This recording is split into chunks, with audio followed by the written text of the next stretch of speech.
কি সচিন বেঁচে আছে? এ হতে পারে না স্যার। আমরা নিজের চোখে ওকে প্লেনে উঠতে দেখেছিলাম। স্যার এত বড় দুর্ঘটনায় ওর বেঁচে থাকার কোনো সম্ভাবনাই নেই স্যার। আর ও যদি প্লেন থেকে প্যারাশুট নিয়ে লাফ দেয় তাহলে? না স্যার, যদি প্যারাশুট নিয়ে লাফ দিত তাহলে কেউ না কেউ তো নিশ্চয়ই দেখতে পেত। আমরা কিছু মিস করে যাচ্ছি না তো? কি একটু আগে তুমি কি বললে? কি মিস করেছো? না না স্যার, কিছু না। তোমাদের অ্যাপিয়ারেন্স বলছে যে তোমরা কিছু লুকোচ্ছ, তাই তো? কি ব্যাপার বলো, বলো তাড়াতাড়ি। সরি স্যার, আমরা ওই ছোট একটা ভুল করে ফেলেছিলাম। কিরকম ভুল? স্যার, যখন প্লেন টেক অফ করেছিল আমরা ওখানে ছিলামই না। কি? আপনারা এত বড় ভুল কি করে করতে পারেন? হ্যাঁ স্যার ওই প্লেন যখন রানওয়েতে দৌড়চ্ছিল স্যার কিছু বিস্ফোরণ হলো স্যার। কিরকম বিস্ফোরণ? স্যার, কেউ একজন চকলেট বোম ফাটিয়েছিল, তো আমরা ওইটাই দেখতে গিয়েছিলাম যে কোথাও কিছু হয়নি তো। আরে এটা তো চকলেট বোম। আর স্যার যখন আমরা ফিরে এলাম তখন দেখলাম যে প্লেন উড়ে গেছিল স্যার। এটা ওই দাড়িওয়ালারই কাজ হবে স্যার। ওদের কনসেন্ট্রেশন নষ্ট করার জন্য। হ্যাঁ, কিন্তু অভিজিৎ, কেন?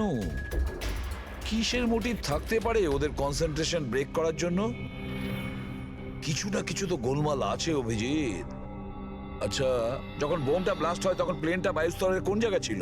ওখানে গিয়ে দেখাও। আসুন স্যার, চলো দেখাও। আসুন।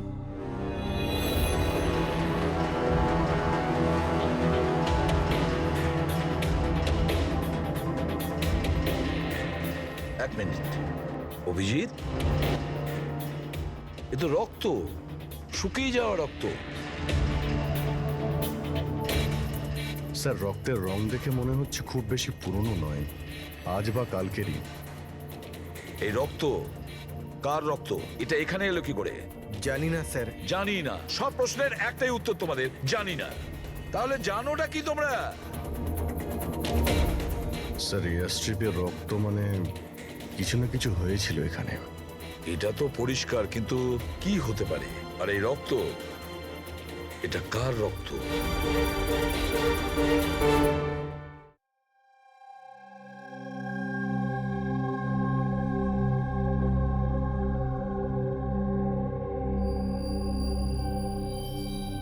বস, জানতে পেরে গেছি ওই এয়ার স্ট্রিপে যে রক্ত ছিল ওটা কার।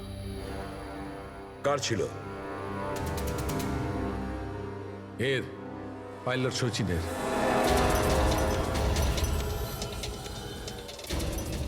পাইলট সচিনের রক্ত? কিন্তু ওরা আঘাত লাগলো কি করে, কখন? স্যার, যখন আমরা ওকে জেটিতে দেখেছিলাম তখনও একটা স্লিং ব্যান্ডেজ পড়েছিল, আর ওর হাতে ব্যান্ডেজও বাঁধা ছিল। কিন্তু ইঞ্জিনিয়ার আমাদের এটা বললো যখন সচিন টেক অফের জন্য যাচ্ছিল ও একদমই ঠিকঠাক ছিল, ওর হাতে কোনো রকম ব্যান্ডেজই ছিল না। এটার একটাই মানে দাঁড়ায় অভিজিৎ, সচিনের আঘাত এয়ার স্ট্রিপের সময়ই হয়েছে।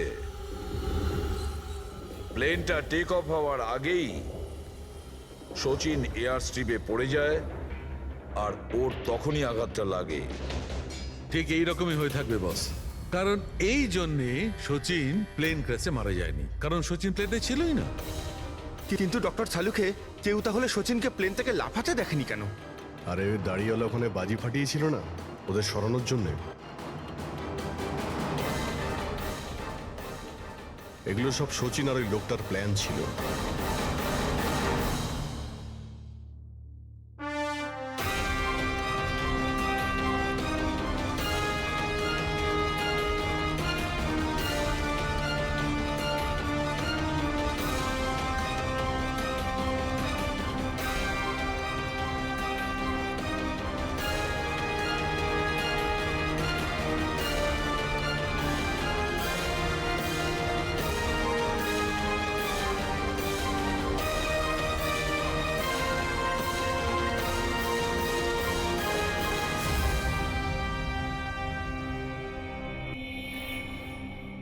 হ্যালো,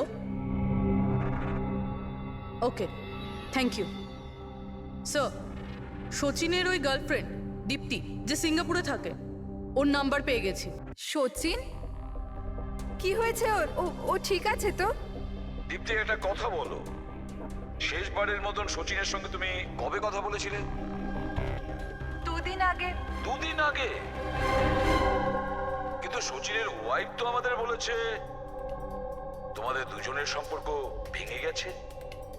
না, হয়তো ওর বউকে এটা বলেনি যে ও আমার সাথে মিট করতে সিঙ্গাপুরে আসছে। আচ্ছা, সচিনের কবে আসার কথা সিঙ্গাপুরে? 1 সপ্তাহ বাদে। ও,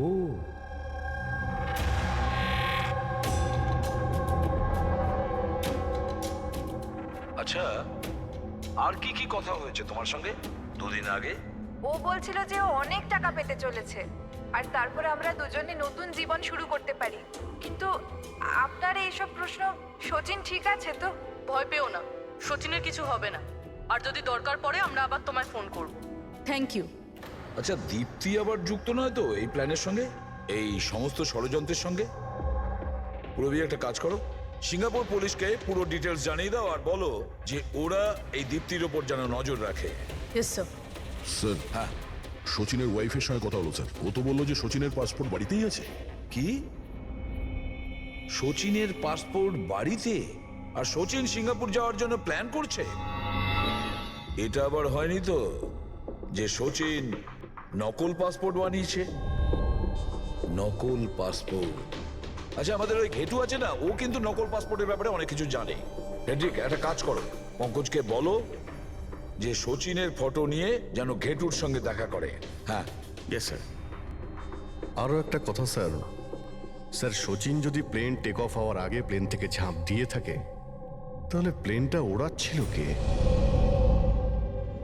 আর যখন ও প্লেন থেকে ঝাঁপ দিল তখন এই মদন, অঙ্কুর আর সুমিত এরা চিৎকার চেঁচামেচি করলো না কেন? চুপচাপ বসেছিল কেন? বস, প্লেন থেকে পড়ে গেলে এরকম সুযোগ পাবে কি করে? এরা 3 জনেই তো অজ্ঞান ছিল। কিন্তু স্যার, এরা জ্ঞানটা হারালো কিভাবে? পুরবি, এদের 3 জনের পেটের মধ্যে ব্ল্যাক কফি ছিল, আর ওই ব্ল্যাক কফিতেই নেশাদ্রব্য মেশানো ছিল। কি? ব্ল্যাক কফির সঙ্গে নেশার ওষুধ? I am boarding. আপনার কফি। Thank you. তাহলে নিশ্চয়ই এটা সচিনের প্ল্যানের পার্ট ছিল। স্যার, একটা প্রশ্নের উত্তর এখনো পাইনি। বিনা পাইলট নিয়ে প্লেনটা উড়লো কিভাবে? এর উত্তর হলো UAS. UAS, আনইন্টারাপ্টেবল auto pilot system. এই প্রোগ্রাম দিয়ে মাটিতে থেকে আকাশে ওড়া প্লেনকে কন্ট্রোল করা যায় স্যার, যে কোনো জায়গা থেকে। হ্যাঁ স্যার, আমরা এই ফরেন্সিক ল্যাবে দাঁড়িয়েও যে প্লেনটা আকাশে উঠছে তাকে কন্ট্রোল করতে পারি। এই প্রোগ্রামটা এই জন্যই বানানো হয় যে আকাশে ওড়ার সময় প্লেনে যদি কোনো ইমার্জেন্সি হয় বা কোনোভাবে প্লেন হাইজ্যাকও হয়ে যায়, তাহলে তার কন্ট্রোল যেন নিচে থাকা লোকেদের হাতে থাকে। তার মানে প্লেনের ককপিটের কন্ট্রোল তার হাতে থাকবে যার হাতে রিমোট আছে।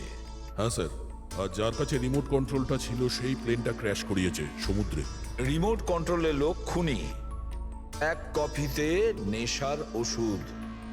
যদি একবার আমরা জানতে পারি না যে ওই ব্ল্যাক কপিতে নেশার ওষুধ কে মিশিয়েছিল আর কে খাইয়েছিল, তাহলে বুঝে নাও রিমোট কন্ট্রোলের খুনির কাছেও আমরা পৌঁছে যাব। Remote control. Black coffee? Sir, Madan তো ব্ল্যাক কফি খেতেন না, ওনার হাই ব্লাড প্রেশার ছিল।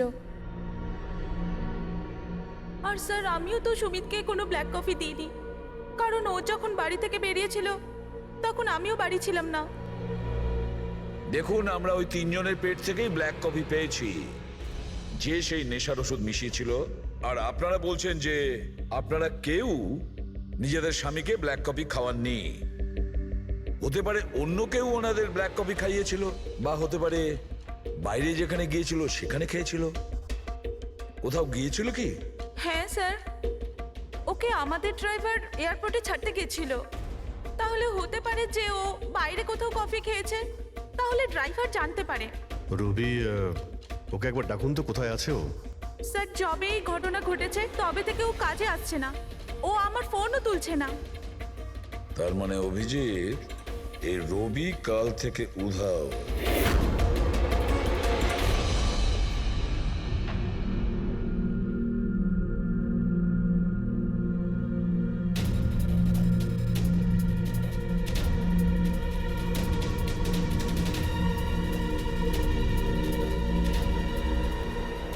সরে যান প্লিজ, একটু দেখি তো কি হয়েছে এখানে। দেখুন স্যার, এখানে খুব গন্ধ আসছে, আর এক্ষুনি পুলিশকে ফোন করেছিলাম কিন্তু এখনো কেউ আসেনি। আমরা সিআইডি থেকে।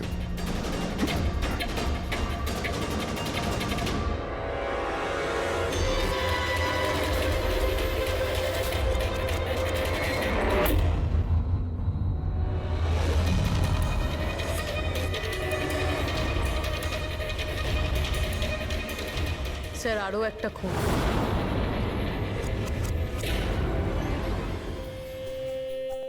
চলে আয়, জাস্ট ফলো মি।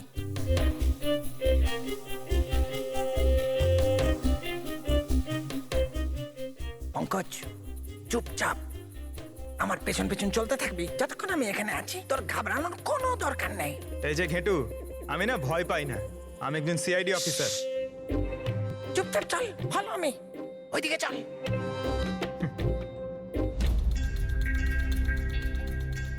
চলে আয়, পঙ্কজ।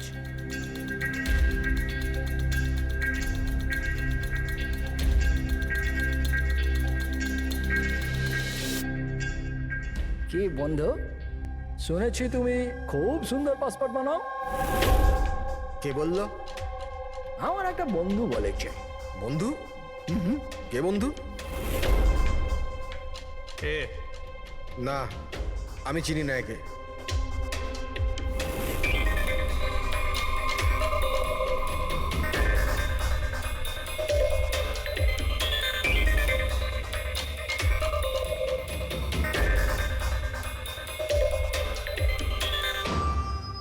এ তোমার বন্ধু?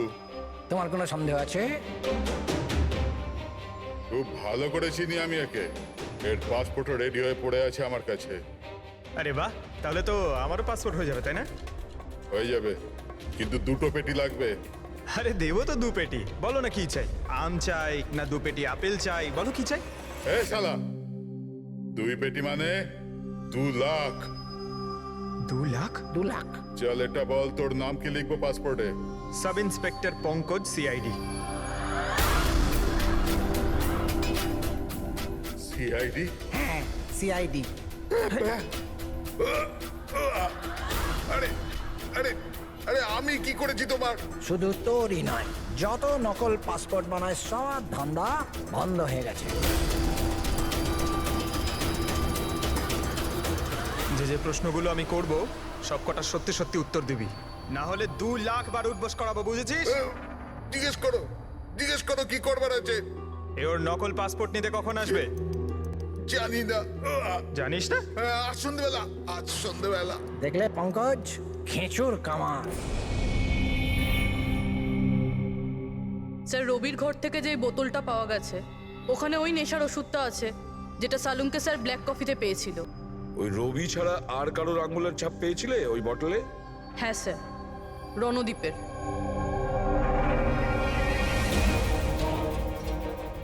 রণদীপ, এই রণদীপ বিউরোতে এসে চেঁচিয়ে চেঁচিয়ে নিজেকে নিজেকে নির্দোষ প্রমাণিত করতে চাইছিল না? প্রথমে রবিকে ব্যবহার করে খুন করানোর জন্য, তারপর রবিকেই মেরে ফেলে। স্যার আমি রণদীপকে অনেকবার ফোনে ট্রাই করেছি, কিন্তু ওর ফোন বন্ধ আসছে।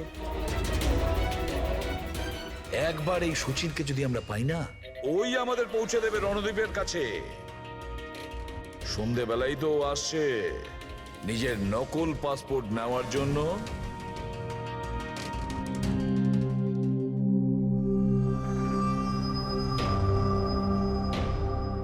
আমার পাসপোর্ট রেডি আছে? হ্যাঁ, তুমি এক কাজ করো, তোমার পাসপোর্ট ওর থেকে নিয়ে নাও, ওর কাছে আছে।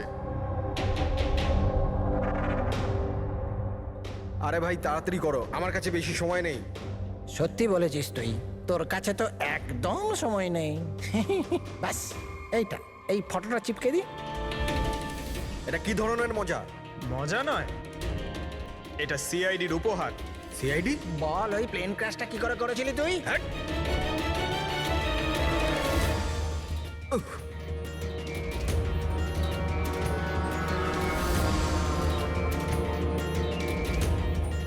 সিআইডি থেকে পালিয়ে টেক অফ করা এত সহজ নয়। ইমার্জেন্সি ল্যান্ডিং করতে হয় অপরাধীদের। টাকার লোভে আমি অন্ধ হয়ে গিয়েছিলাম। এই কাজের জন্য আমায় 50 লাখ টাকা দেওয়া হয়েছিল, কিন্তু কিন্তু আমি জানতাম না যে স্যার ওরা মারা যাবে। তোকে টাকা কে দিয়েছিল সেটা বল। স্যার স্যার আমি জানি না স্যার, আমি শুধু একবার কথা বলেছিলাম ওর সাথে। পঙ্কজ, ইন্টারনেটে ভালো করে দেখুন এই রণদীপের কোনো ইন্টারভিউ পাওয়া যায় কিনা। স্যার পেয়ে গেছি। আমি আমার সাফল্যের সব কৃতিত্ব আমার কঠোর পরিশ্রম আর না হারা মনোভাবকে দেব। এই পৃথিবীতে কোনো কিছুই অসম্ভব না। আমি কোথায় ছিলাম আর কোথায় এসে পৌঁছেছিলাম। স্যার স্যার এটা ওনারই আওয়াজ স্যার, আই এম শিওর এটা ওনারই। গলার স্বর রণদীপের আর ওই শিশিতে আঙুলের ছাপও রণদীপের। রণদীপ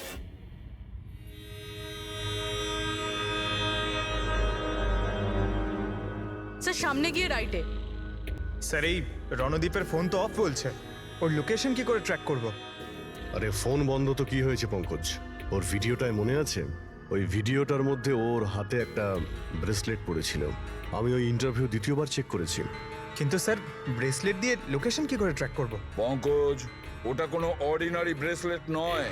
ওই ব্রেসলেটে জিপিএস ট্র্যাকিং লাগানো আছে।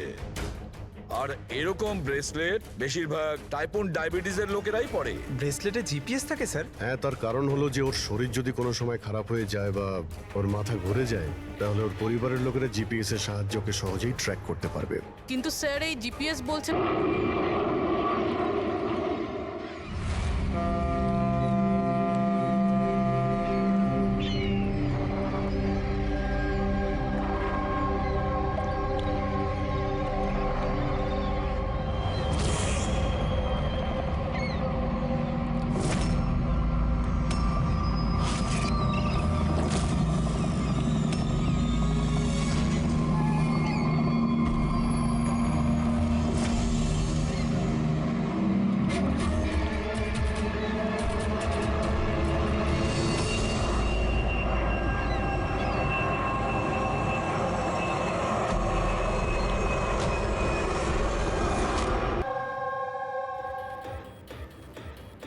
এগারোটা বেজে গেছে, এসে গেছে। এবার এই প্লেনটা পড়বে।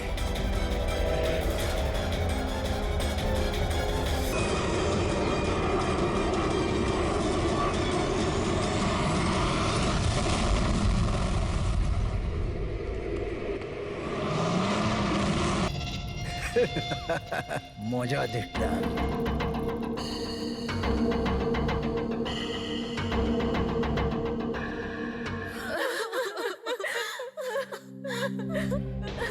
তো প্লেনে আপনাদের তিনজনের হাজবেন্ড ছাড়া শুধু পাইলট ছিল?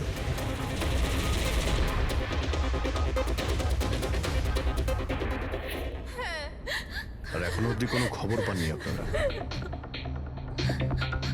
দেখুন, অথরিটিকে পুরো জিজ্ঞাসাবাদ করেছি, আর ওরা বলেছে যে প্লেনে কোনো টেকনিক্যাল প্রবলেম ছিল না। তাহলে আপনাদের এরকম কেন মনে হচ্ছে যে ওটা অ্যাক্সিডেন্ট ছিল না, ওটা প্লেন ক্র্যাশ ছিল না, বরং কেউ জেনে শুনে ওদেরকে খুন করেছে? ওনাকে অনেক দিন ধরে কেউ ফোন করে হুমকি দিচ্ছিল। দেখুন, আপনাদের হাজবেন্ড তো নামি দামি বিল্ডার্স, তাই হুমকি দেওয়া ফোন তো আপনাদের আসতেই পারে, তাই না? কিন্তু এক্স্যাক্টলি কি হয়েছিল বলুন তো আপনারা। হ্যাঁ, ওরা তিনজন সুরাট যাচ্ছিল কোনো জমি কিনতে, কিন্তু কিছু বিল্ডার্স ছিল যারা চাইতো না এই ডিলটা হোক।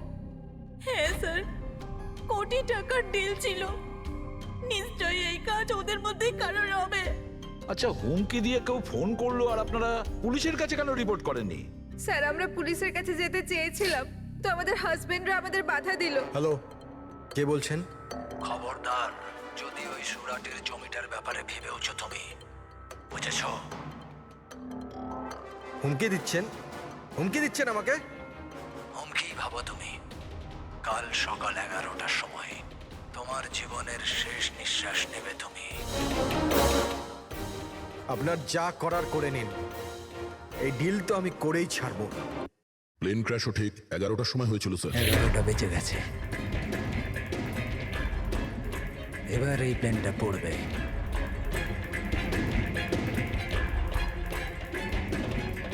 এটা কোনো কাকতালীয় ঘটনা হতে পারে না। আপনি বলুন স্যার, যে একটা জমির টুকরো কারোর জীবনের থেকে বড় হতে পারে কি? দেখুন, আমি আপনাদের প্রমিস করছি, যারা এই কাজটা করেছে তাদেরকে আমরা শাস্তি দিয়েই ছাড়ব।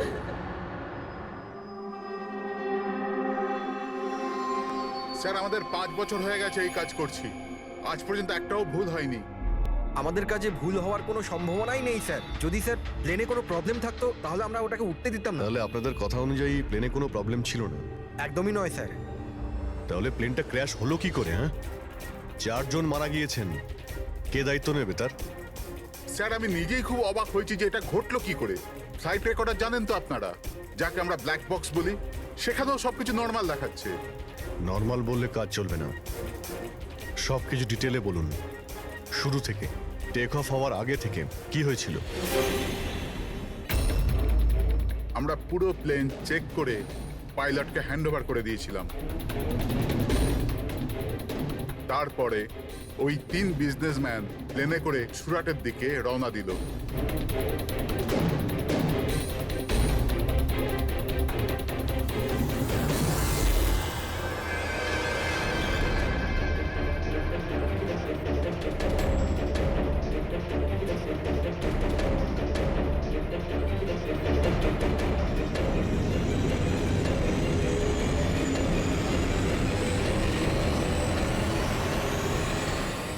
স্যার, আমরা টেক অফের পারমিশন রেডিওর ফ্রিকোয়েন্সি থেকে পাই, মেন টাওয়ার থেকে। কাল আমাদের পুরো ইনফরমেশন পাওয়ার পরই আমরা টেক অফের প্রক্রিয়া শুরু করেছি। হ্যাঁ ফ্রেডি, কি? আচ্ছা, ওকে ওকে ওকে, হ্যাঁ ঠিক আছে, আমরা দেখছি। কি হয়েছে স্যার? মদনকে যে নাম্বার থেকে হুমকি দেওয়া ফোন করা হয়েছিল সেটা ক্র্যাশের দিন এখানেই ছিল, এই এয়ার স্ট্রিপেই। স্যার, ফোনটা যদি এখানেই থেকে থাকে তাহলে এটা ভিতরের কোনো লোকের কাজ। কি? হ্যাঁ, না স্যার, আমরা কাউকেই কোনোদিন হুমকি দিয়ে ফোন করিনি। তোমরা না করলে কি বাইরের কেউ এসে করে গেছে? এই তোমাদের সিকিউরিটি এয়ার স্ট্রিপের? যদি ওই লোকটা এখানে এসে থাকে তাহলে কিছু না কিছু তো এখানে নিশ্চয়ই ফেলে গেছে, চেক করে দেখি। স্যার, এই জায়গাটা তো পুরো পরিষ্কার, ও যদি কোথাও লুকায় তাহলে ওই হ্যাঙ্গারের কাছে কোথাও লুকিয়েছিল। ঠিক আছে, ওখানে দেখি। আপনারা আসুন আমাদের সঙ্গে।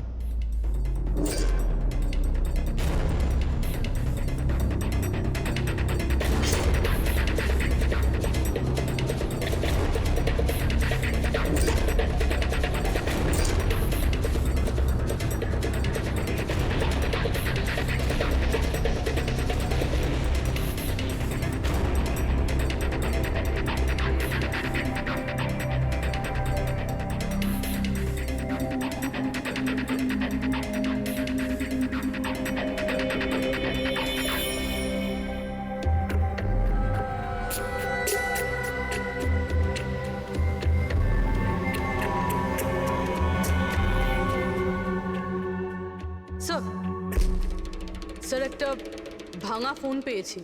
স্যার, আমার মনে হয় হুমকি দেওয়ার জন্য এই ফোনটাই ব্যবহার করেছিল।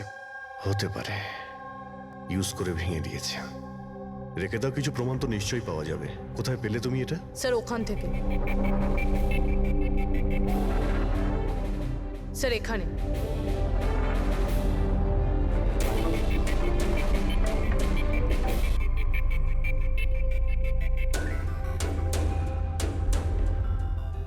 স্যার, এই দেখুন, এখানে কানের মতো কিছু একটা দেখা যাচ্ছে। হ্যাঁ, তুমি তো ঠিকই বলেছ। ফোনটাও এখানে পাওয়া গেল, আর এই চিহ্ন।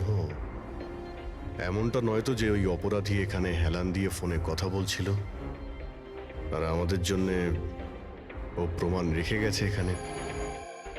একটা কাজ করো, এর ছবি তুলে নাও। স্যার, কানের চিহ্ন দিয়ে কিছু বোঝা যাবে? আরে কিছু না কিছু তো পাওয়া যাবে। ডক্টর সালুকাকে দেব, উনি শিওর কিছু করবেন।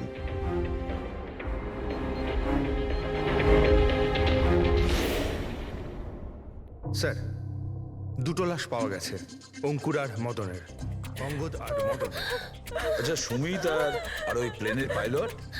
খুন চলছে স্যার, এখনো কোনো খবর পাওয়া যায়নি। আপনারা প্লিজ কাঁদবেন না, একটু শান্ত হন দেখুন, আমি আপনাদের কথা দিচ্ছি, আপনাদের স্বামীকে যারা খুন করেছে তারা আমাদের হাত থেকে বাঁচতে পারবে না। স্যার হ্যাঁ, স্যার এই ফোনটা পেয়ে গেছি যে ফোন থেকে হুমকি দেওয়া ফোনটা করা হয়েছিল, কিন্তু কিন্তু স্যার আমরা ওখানে পৌঁছানোর আগেই খুনি এই ফোনটা ভেঙে দিয়েছে যাতে আমরা ওর অবধি পৌঁছতে না পারি। স্যার আমরা জানি এটা কে করেছে। চেনেন আপনারা কে কে খুন করেছে? রণদীপ আর শশী। রণদীপ আর শশী কারা? হ্যাঁ, স্যার এই দুজন বিল্ডার্স, এরা চাইতো না যে আমাদের তিনজনের স্বামী এই ডিলটা করুক। জানতাম, আমরা জানতাম যে এই ঘটনার পুরো দোষ আমাদের ঘাড়েই চাপানো হবে।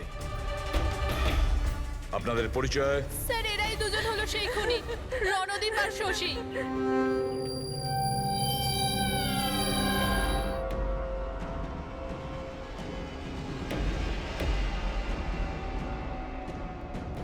জানি না এই মহিলাদের আমাদের সঙ্গে কি শত্রুতা আছে, যাই হোক না কেন আমাদের উপরই সবসময় দোষারোপ। আর আগেও একবার এরা আমাদের মিথ্যে অভিযোগে গ্রেফতার করিয়েছিল। আচ্ছা, কোন অপরাধে গ্রেপ্তার করিয়েছিল আপনাদের? আমাদেরও একটু বলুন। স্যার প্রথমবার যখন অঙ্কুরকে কল করে হুমকি দিয়েছিল, তো আমি পুলিশে রিপোর্ট লিখিয়েছিলাম এই রণদীপের বিরুদ্ধে। আর পুলিশ আমাকে গ্রেফতারও করেছিল, কিন্তু পরে আমি নির্দোষ প্রমাণিত হই। হ্যাঁ স্যার, আসলে ওই হুমকি দেওয়া ফোন ওই গ্রামবাসীদের ছিল যাদের জমি এরা নিতে চেয়েছিল। হ্যাঁ, ওই গ্রামের লোকগুলো তো এখনো জেলেই আছে। তো এই বাজে কাজটা তোমরা ছাড়া আর কে করতে পারে? দেখলেন স্যার, আবার আমাদের ওপর অভিযোগ। যদি আমরাই হামলা করে থাকি তাহলে সিআইডির কাছে আমরা কেন আসবো? কোনো ব্যাপার না, খুব তাড়াতাড়ি সমস্ত সমস্যার সমাধান হয়ে যাবে। হ্যাঁ, কারণ আমরা ওখানে অপরাধীর কানের চিহ্ন পেয়েছি। আর ব্যাস, সেটা থেকে তো আমরা পুরোটা জেনেই যাব যে খুনি কে। এই দেওয়ালে যে কাঁচা রং ছিল, ওখানে এই যে কানের ছাপটা দেখা যাচ্ছে, এই কানের ছাপটা দেখো। কিছু দেখতে পাচ্ছ এতে? ওই কানের প্রিন্টে স্টারের মতন দেখতে কিছু ইমপ্রিন্ট আছে। আরো একটা কথা, এই যে অপরাধী, এ সমুদ্রের আশেপাশে থাকে। এইটা কিভাবে জানতে পারলেন স্যার? আমি বলছি, এই ফোনটা, এই ফোনের যে ভাঙা অংশটা, এর ওপর আমি কিছু সমুদ্রের বালি আর মাছের কাঁটার টুকরো পেয়েছি। আচ্ছা আচ্ছা, তো যখন ওই লোকটা তার জুতো দিয়ে ফোনটা ভেঙেছিল তখন ওই বালি আর ওই মাছের কাঁটা জুতো থেকে বের হয়ে ফোনের মধ্যে চলে আসে। জুতোয় বালি আর মাছের কাঁটা। হতে পারে ওই লোকটা ফিশ মার্কেটের আশেপাশে থাকে। এখানে তো দুটো ফিশ মার্কেট আছে, একটা ভার্সোভা জেটিতে আর একটা মাড আইল্যান্ডে। ব্যাস, তাহলে আমাদের কাজ হয়ে গেছে। এই দুটো ফিশ মার্কেটে গিয়ে খোঁজ নাও আর দেখো এমন কেউ আছে যে কানের মধ্যে স্টারের শেপের ইয়াররিং পড়েছে।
ওই লোকটাকে আমি দেখতে পেয়েছি। Okay sir.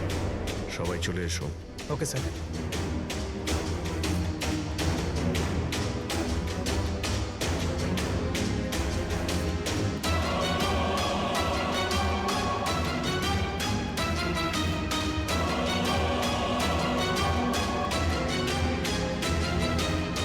কারোর সঙ্গে মিটিং হওয়ার কথা।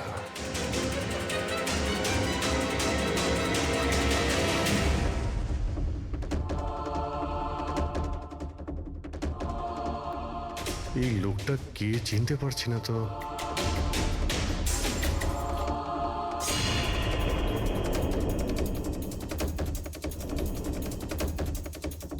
স্যার এটা তো সচিন। এয়ারপোর্ট অথরিটিজ মরে যাওয়া পাইলটদের লিস্টে এর ছবি দেখিয়েছিল। এই পাইলটটা সচিন, এই সচিন বেঁচে আছে? স্যার ও যদি প্লেন ক্র্যাশে মারা না যায় তাহলে এই এখানে লুকিয়ে কি করছে? তাই তো, সামনে আসছে না কেন? চলো গিয়ে জিজ্ঞাসা করি।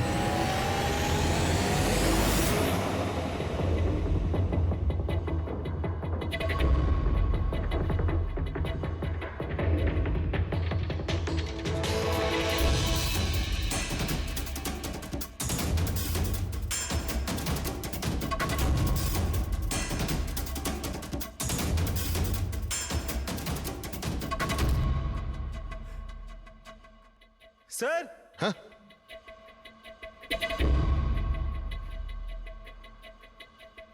স্যার এ তো মারা গেছে। মারা গেছে? ওই দেখুন স্যার, সচিন পালাচ্ছে।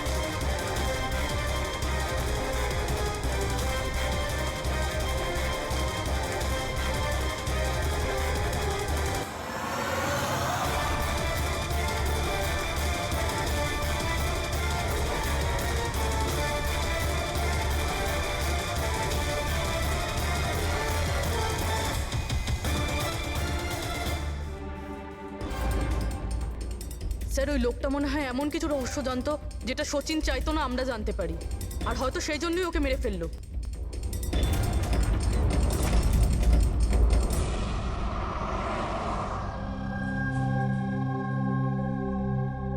স্যার,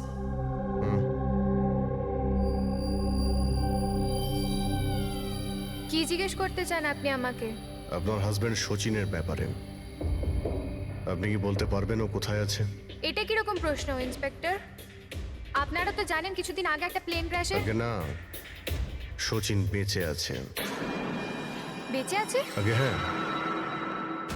আর আপনি হয়তো এটা শুনে খুবই কষ্ট পাবেন যে ও একটা খুন করে পালিয়েছে। এমনিতে তোমার স্বামী সচিন কত টাকা পেয়েছিল এই ষড়যন্ত্রে যুক্ত হয়ে? টাকা? টাকা পাইনি। টাকা যদি পেয়ে থাকতো তাহলে আমি কফি শপে কাজ করতাম না। আর এমনিতেও আমাদের রিলেশন ঠিক চলছিল না। আপনাদের মধ্যে বনিবনা হচ্ছিল না? কি বলতে চাইছেন, মানে জিজ্ঞেস করতে পারি কি প্রবলেম ছিল? দীপ্তি নামের একটা মেয়ে আছে, এয়ার হস্ট্রেস। অনেকবার বলতো যে স্যার এখানেই কোথাও হবে, এইখানেই।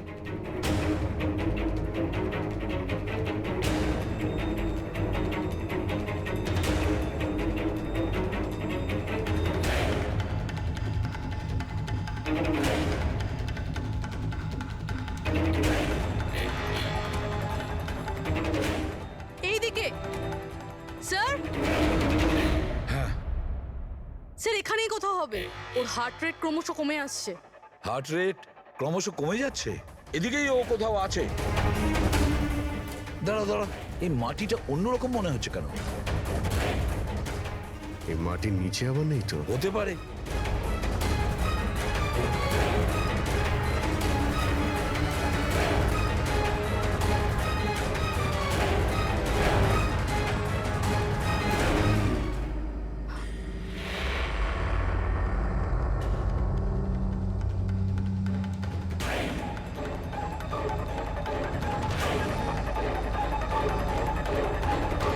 মাই গড, বেঁচে আছে? স্যার,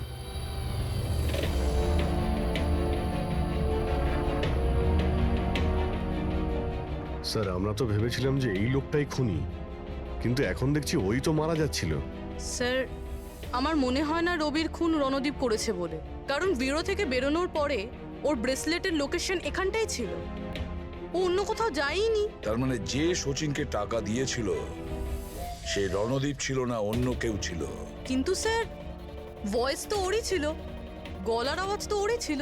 পুরবি আওয়াজ চেঞ্জ করে কথা বলা কোনো ব্যাপার না। আর আজকাল স্যার এমন এমন মোবাইলের অ্যাপ এসছে যার সাহায্যে যে কেউ যে কোনো আওয়াজে কথা বলতে পারে। কিন্তু কে কে সে যে রণদীপকে ফাঁসানোর চেষ্টা করেছিল?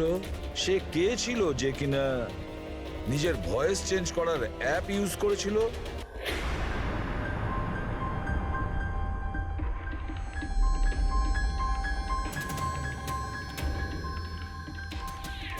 চিয়ার্স।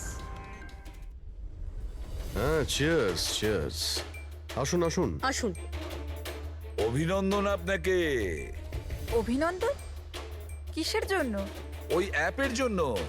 ওই অ্যাপ যেটা আপনাদের কোম্পানি বানিয়েছে, যেটা দিয়ে যে কোনো মানুষ তার নিজের ভয়েস চেঞ্জ করতে পারে। মানে? হ্যাঁ, একবার শুনবেন?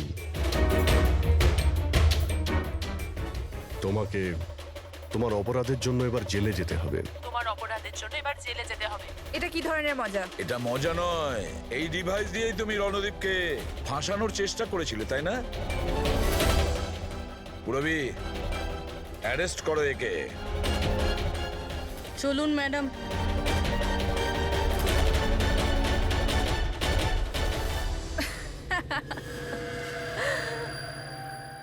এত কিসের তারা আছে সিআইডি? একটু ওদিকে তো তাকান। এই, ছেড়ে দাও ওকে। বোকামি করো না। এই, ছেড়ে দাও এদের।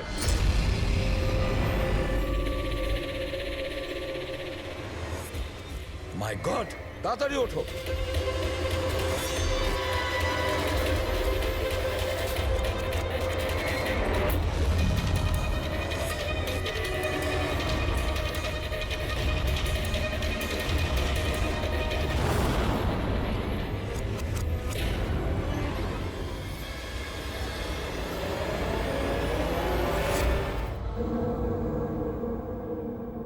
Good bye CID.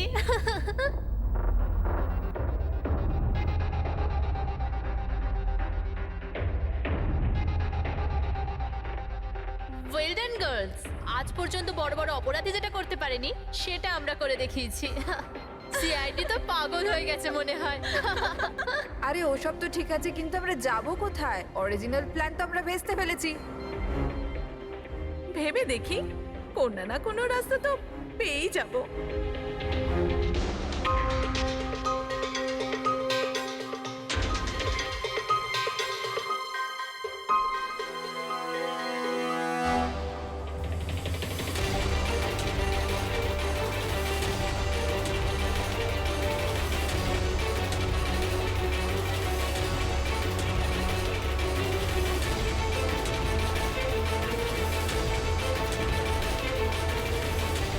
আরে কি করছিস? কিরকম ভাবে প্লেন ওড়াচ্ছিস তুই?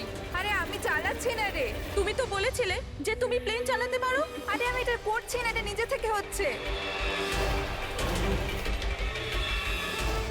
ও নো, প্লেন তো নিচে যাচ্ছে।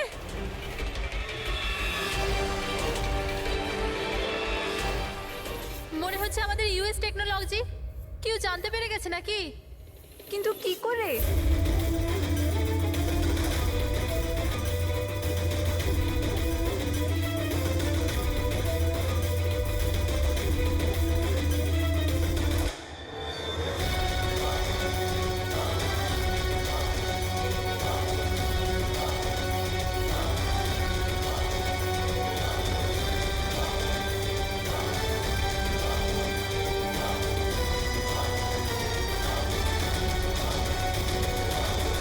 Thank you. আসুন।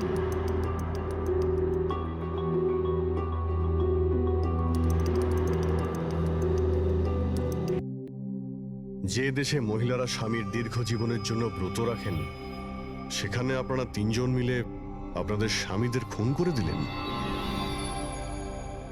নিশ্চয়ই কোনো উপযুক্ত কারণ ছিল এর। হ্যাঁ, কারণ ছিল। আমাদের হাজবেন্ডরাও ধোয়া তুলসী পাতা ছিল না। হ্যাঁ, লোকেদের কাছে তো এমন দেখাতো যে ওরা আমাদের খুব ভালোবাসে, কিন্তু বাড়িতে কিছু অন্য গল্প হতো। না আমরা কোনো ভালোবাসা পেলাম, আর না কোনো সম্মান। অঙ্কুর তো কতবার রিয়ার উপর হাতও তুলেছিল, হসপিটালেও ভর্তি হতে হয়েছিল ওকে। এই সব থেকে বিরক্ত হয়ে আমরা আমাদের স্বামীদের কল করে হুমকি দিচ্ছিলাম, আর ভাবলাম সুযোগ ভালো আছে, তাই আমরা ওদের মেরে ফেললাম।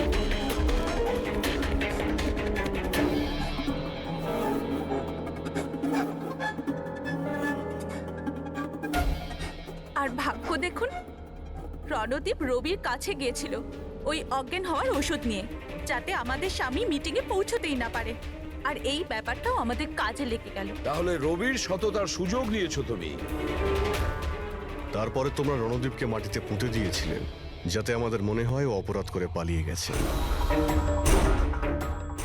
খাঁচায় বন্দি পাখির মতো জীবন কাটানোর কোনো ইচ্ছে ছিল না। আমরা স্বাধীনভাবে শ্বাস নিতে চেয়েছিলাম। স্বাধীনভাবে শ্বাস নেওয়ার আরো কিছু পথ খোলা আছে ম্যাডাম। স্বামীকে খুন করা সব থেকে ভুল সিদ্ধান্ত। এটা ঠিক করতে যদি স্বামীর কাছ থেকে সরে